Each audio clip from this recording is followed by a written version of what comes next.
All right, welcome back, viewers. We are here in round two. One quick thing. Just go ahead and move that text over a little bit. There we go. Fantastic. That looks a lot better. We're going to transition to that. Fantastic. All right, so we have Jack on the left, our resident Ad Nauseam Storm Tendrils player. And on the right, we have Jamie playing a 4-color Minsc and Boo control pile. Yeah. Jamie is not any sort of stranger to these style of decks either. We're going to see once again just the power of Minsc and Boo if Jack doesn't just kill him on turn 1 or 2.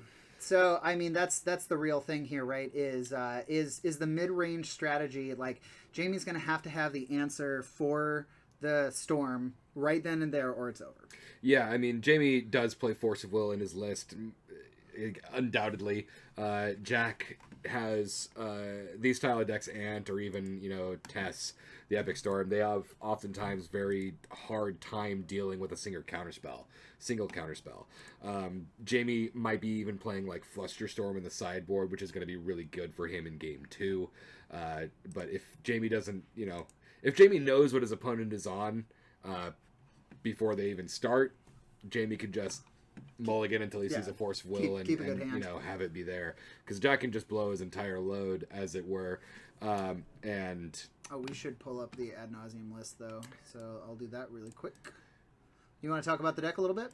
About Nauseam Tendrils? Mm-hmm. I mean, so Nauseam Tendrils just plays a whole bunch of different cantrips and tries to storm off into a card called Tendrils of Agony, which is a 4-drop sorcery that for every card you have played this turn, target?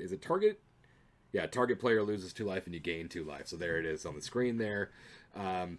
Very powerful, very oftentimes consistent combo, but it is kind of what we call a glass cannon, to where it does just kind of fold to a single counterspell or single piece of interaction. Which is why I think he runs the 4 Thoughtseizes in his main board here. And I know in the sideboard, this one runs any number of... Oh, I guess I don't see it there. But what's the green card that gives protection? All your stuff can't be countered. Veil of Summer. Oh, sure. Yeah. I was like, what are you talking? All of your stuff.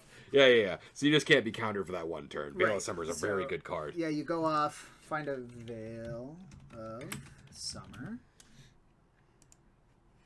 And you just cast this guy. And, I mean, you don't even have to do it in response to anything. It's always nice to draw a card if your opponent's played a black or blue spell, but it is literally just for you and your permanents. You control this turn, gain protection from blue, and can't be countered. Yeah, so, I mean, Jack, especially when he knows he's playing against some, like, kind of grindy min-range deck like Jamie is playing, Jack has 0 qualms with just waiting a turn to keep that extra green mana open to be able to play the Veil of Summer. Yeah. So, I mean, you almost always you see from the Ad Nauseam player, like, 1 or 2 turns of, like, a Ponder, a Brainstorm, and then it's just pedal, let's go. Lion's Eye, Diamond, Infernal Tutor, Sack, let's go. Yeah. I mean, we're going to be seeing that from Jack any minute here, I'm sure. I mean, we've already seen a Ponder from Jamie. We've seen a Brainstorm from Jack. So it's just cantripping, like you said, for the first couple of turns, and then Jack just goes, I don't know. Here's my hand, and try to deal with it. Yeah, I don't know if Jamie knows Jack's on Ad Nauseam. I don't know how often Jamie's played against Jack. I don't know. I mean, Jack is known as the resident ant player, in the store for sure. Especially at these like small weekly events. Yeah. You have the advantage of knowing what multiple people in the store are playing. I mean, there are many people in the store who do play Wishclaw Talisman. Oh, okay. I was like, what is that card? I can't see. Wishclaw Talisman. Yeah, this card's going to be fantastic for Jack here. So this is basically like Demonic Tutor, except you have to pass it back and forth. But the whole thing is you're winning the turn that you search. So, Yeah, so you just give the thing to your opponent tapped, and hopefully they don't get to untap. Correct. Yeah, because giving your opponent a wish is pretty good. So I'm thinking that Jack is thinking this... Here's this Wishclaw Talisman. Let me get it down, and then next turn we're gonna go all in. It might not even be next turn. He could just sit there with it on board if he had nothing better to play. You might as well just use. That's going to be really, really good for Jamie there. Narset against a deck that wants to draw multiple cards in a turn and be able to continue to chain cantrips. Narset's just very, very good here. Oh, this isn't the right one. No, that's not the right Narset. You're looking for Part of Veils. There you go. Veils. So Narset basically says you can only draw 1 card each turn. Each opponent can't draw more than 1 card each turn. True. Yeah. If it said you can't draw more than 1 card each turn, I think that would be a pretty bad That'd card. be a pretty bad Yeah. Jamie just put some wild non-creature, non-land card into his hand. It was definitely some secret lair or something. I couldn't recognize it. Jamie really does love his promos. So who knows what that is. Are we seeing a second Wishclaw Talisman? This looks like a second Wishclaw Talisman for sure. Okay, so there's at least 1 petal in Jack's hand there. A Cabal Ritual, which isn't going to be super useful until he has 7 cards in the yard. It looks like you have to do like a lot of thinking at this point, right? Because you have two cards on the field that say, put any card in your deck into your hand. Yeah, so I mean, if Jack is playing, I mean, I haven't seen Ant in quite a long time. Jack plays often enough in the store to people know where he's on Tendrils, but I haven't seen Ant in a really long time. So taking a look at a list, he's been on Ouphe for a little while here too as a backup win condition. Okay, he also plays Burning Wish too, which you could like easily get something from the sideboard as an answer to Narset. Yeah, possibly. You know, you were talking about drawing a bunch of cards. Besides, like, Preordain and Ponder and Brainstorm, obviously, the 3 big ones, I don't feel like he's drawing a lot of cards, like, during when he's actually going off. Like, even Ad Nauseam puts cards into your hand, right? Yeah, Ad Nauseam puts cards into your hand. If you want to, you could just pull it up. Yeah. Ad Nauseam right there to see what it says. Put that card in your hand. Yeah, you just put it in your hand. So it doesn't draw anything, right? Ad Nauseam does things, but if you don't have an Ad Nauseam, so it looks like he's getting Thoughtseized here. Oh, it's Comet. Oh, Jamie's playing a Comet. Okay, that card's sick. I have had many times a Comet played against me, but once against one of our resident store players, Comet did 17 damage to me in a single turn, and the player who controlled the Comet also made 4 squirrel tokens, but he still killed me with the 17 damage from Comet alone.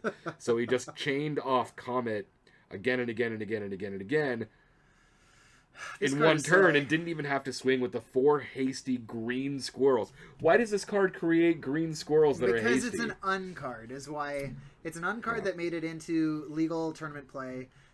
It's silly. It's fun, and it is a fun card for sure. Surprisingly effective, but it's very, very good. Yeah. The Thoughtseize pulled the Prismatic Ending. Jack obviously wanting to hold on to his Wishclaw Talismans here. We're seeing an Uro. Jamie actually didn't have a ton of interaction in his hand. There was like a Brainstorm and like a couple of Planeswalkers. He had a Minsc and Boo and a couple other things. I think like a Endurance. Although if there was an Endurance in his hand, I feel like Jack would have taken it. That's a possibility. Jack doesn't particularly need to have Threshold to be able to go off. I mean, if he has a Cabal Ritual in hand, then obviously, you know, he might want to be taking that card, depending on what the other cards are in his hand. Yeah. Jack is a very competent Ad Nauseam player, though. Yeah, so, I mean, if he's taking the Prismatic Ending, there's a reason for it. Okay, Ponder shuffles it up. One of the things that Jack is also probably thinking, I mean, he's got these double Wishclaw Talismans on field. He's got to be thinking about multiple turns ahead here. Oh, yeah. Seeing, you know, whatever Jamie's got, how many cards he has in hand versus what Jack can do. And he has to think of his entire library here and thinking about what he's going to get. Burning Wish is probably one of the main targets that he can get here, because Burning Wish just... it's an extra copy of whatever card that you need. Jack's got 4 lands in play. So 2 of those basically turn... well, he's got the Lotus Petal in hand he's been holding on to forever. I think he's got the Ad Nauseam. If you just fire that off, you know, raw, why not, right? Kind of try to fill your hand. He's at 15 right now. You can. Absolutely you can, for sure. And he knows that Jamie's hand, even though there was just a Brainstorm, is mildly non-interactive. So... he's probably trying to do the math, right? Like, yeah, Ad Nauseam is definitely a math-centric deck. You have to not only think about your storm count, but you have to think about how many, you know, how much damage you're going to be doing to your opponent after that storm happens. Right. I'm not a competent enough Storm player in any way, shape, or form to be able to do that. Oh no, I'd lose every game I play with this deck. Yeah. Guarantee. I think Jack lent it to me once, and I just owe Ford. All right, so he's activating one of the Wishclaw talismans here. Let's see what he goes and gets. I know Infernal Tutor and Lion's Eye Diamond are big pulls here. That looked like a Cabal Ritual to me. I can't quite tell. It was really quick, but either that or maybe a Dark Ritual. Getting those rituals are just really fast, free, easy ways to up that storm count while also increasing your mana. Yeah, Jamie being at 21 life as opposed to 20 as well also matters because Jack has to get an extra point. You have to get that extra point of storm count. Yeah, he's pulling aside his rituals. So 1, 2, 3, 4, 5. If he fires off this Lotus Petal, it's a Dark Ritual. I think that's what he got with the Wishclaw Talisman. So Jack It might have been a Cabal Ritual that he got. So yeah, here he comes, keeping storm count happening right here. So he's keeping mana in his pool, and he's keeping storm count. So Jack is really hoping to go off and win the game here. He also knows from that Thoughtseize a turn or two ago what Jamie has in his hand for the most part. So hopefully Jamie just hasn't drawn a Force of Will. I think he's thinking that this is probably the safest time to go off. And so there's that Petal. So if Jamie's going to fire off his Endurance, this is the time. Well, we don't have Endurance on the 5-color list, really? That's fine. That looks like a Cabal Ritual there. Where did it go? Oh, green. There we go. There you go. So Endurance being able to tuck the graveyard back into the library would make Cabal Ritual not work because Cabal Ritual requires you to have Threshold, which, thank you, gives you 5 mana and 7 cards in the yard. But he just let it resolve, so Jamie doesn't have that Endurance in the yard or in the field. Nope. Or in hand, Jesus. But he did fetch in response, so maybe he's got something going on here. We're seeing red mana. It's a brainstorm in response. Red mana from the Lotus Petal for the Burning Wish. Yeah, probably for the Burning Wish. So how much mana would that be? So you cast your Dark Ritual. There's the Endurance. Oh, there, yep. He got the Endurance in response to the... Maybe it was... I think it was in after response. Well, then the Cabal Ritual wouldn't be going away. Oh, you're right. So he must have done it after. But he... Oh, he's doing it in response to the Wishclaw Talisman. I see. I didn't see that the Wishclaw Talisman was activated. Yeah. Got it. Okay, so... That's he cast the Cabal interesting, Ritual, then he goes, yeah, I'm really surprised that he didn't do it in response to the Cabal Ritual. 3, down 2, up 5. So now he's got 6 mana floating, 7 with the 1 red. He's got Thoughtseize him again to pull any cards he's got out of his hand. You bring 1 down to Wishclaw, and then you bring it down again. So he's got 4 black and 1 red, which is enough for a Past in Flames, but now that doesn't matter at all. Jamie just having a bunch of fancy cards here. That looks like a Force of Will. That's a Force of Will? Yeah, I think so. Or no, it might be the Force of Negation. Yeah, might be the alt art Force of Negation that was printed. Yeah. There are too many full art, alternate art cards nowadays. It's impossible to know what's on camera nowadays. It's true, but we try our best here. So there's the Ad Nauseam. All right, so he's just going to go kind of ham here. So we're going to be actually keeping track of life. So every time a card is revealed off the top, Jack is going to lose life equal to its CMC. And he can stop at any time, but once the card is revealed, he loses that life, and it's done. So he can die off of this. So he's he can got actually die right tuner, now, because if he hits hits Tendrils, he's dead. Or Past in Flames. Yeah, Tendrils or Past in Flames, he's dead. He's at 3. Anything else, though? I mean, he's only hitting the 1 of each, right? There's 1 Past in Flames and 1 Tendrils in the deck. Yeah. He's looking at it going, I have 1 red mana floating, but he's also got an Underground Sea that's untapped there. So we can start chaining off things again to see if he has a Burning Wish in hand, there's a huge possibility that he could just win the game here. Because we've seen there's Petal there, there's Dark Writ, there's a Cabal Ritual. So he's got things to do. He's also got an Infernal Tutor there that he's drawn as well. I think he wouldn't have gone off if he didn't have the enabler in his hand, because he's used both Wishclaw talismans to help him get up in mana. Yeah, that's a possibility. He's got one card in hand, and I couldn't tell what it was. He flipped it over for a split second there, but I was looking at the pile of cards that he flipped over with Adnaz, so he's still continuing to think if he wants to continue to go off. Yeah. The only cards that could kill him here are the one of Tendrils and the one of Past in Flames. Yeah. I think he's stopping. If he's playing Ouphe could kill him too. Yeah. So he's up to 7 Storm. He has decided to put these cards in his hand. He's doing math on his look head. at those. There's doing math. Oh, he does it! And doing that's math it. on his Oh, fingers. The Tendrils! Oh my god. Sometimes that's just the way it happens, Sometimes you just lose to yourself. You lose to the greed, but that's kind of why you play these style of decks, because things like this can happen.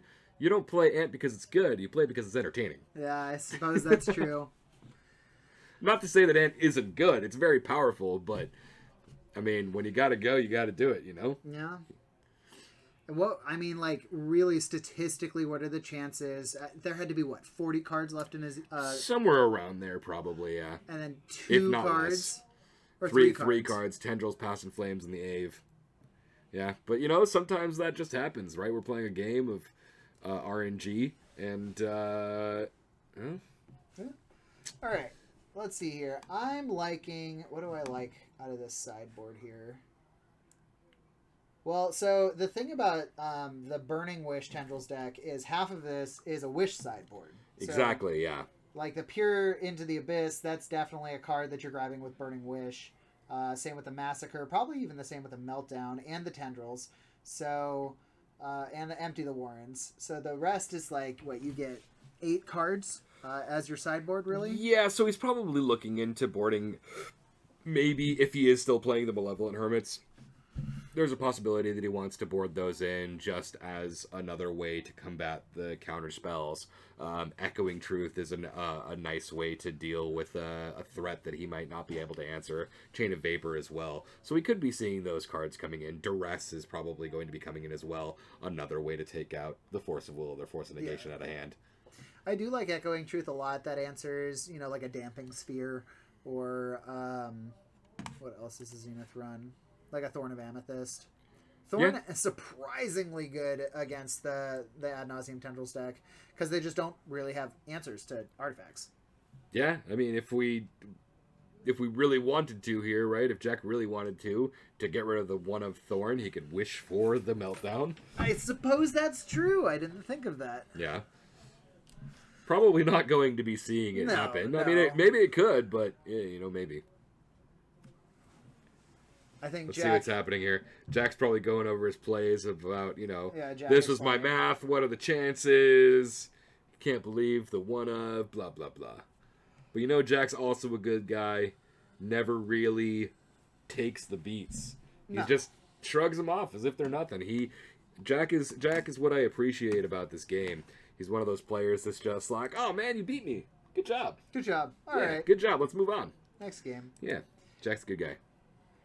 I like a lot. I like this store because we have some really well-dispositioned players here. Not only do we have the dispositioned players here, but we've also got a lot of high-level players here. That's true. I've been to other stores and things like that where legacy players are just like, yeah, let's just throw a bunch of powerful cards together, or even if they're playing tier 1 decks, they don't really know how to play them. But here at Spellhold, we actually have a lot of players that are really, really well versed in this format. Yeah, that's very true. And it shows. I mean, our weeklies fire with 20 to 30 players. Yeah, and there's a reason people come out from all over to play here. Yeah.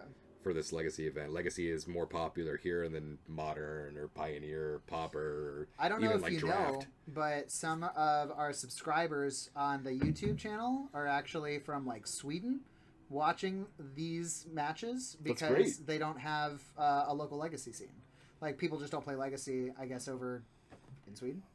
Well, if anybody from Sweden is watching, the only way to start it is you start it yourself. Get to playing Legacy.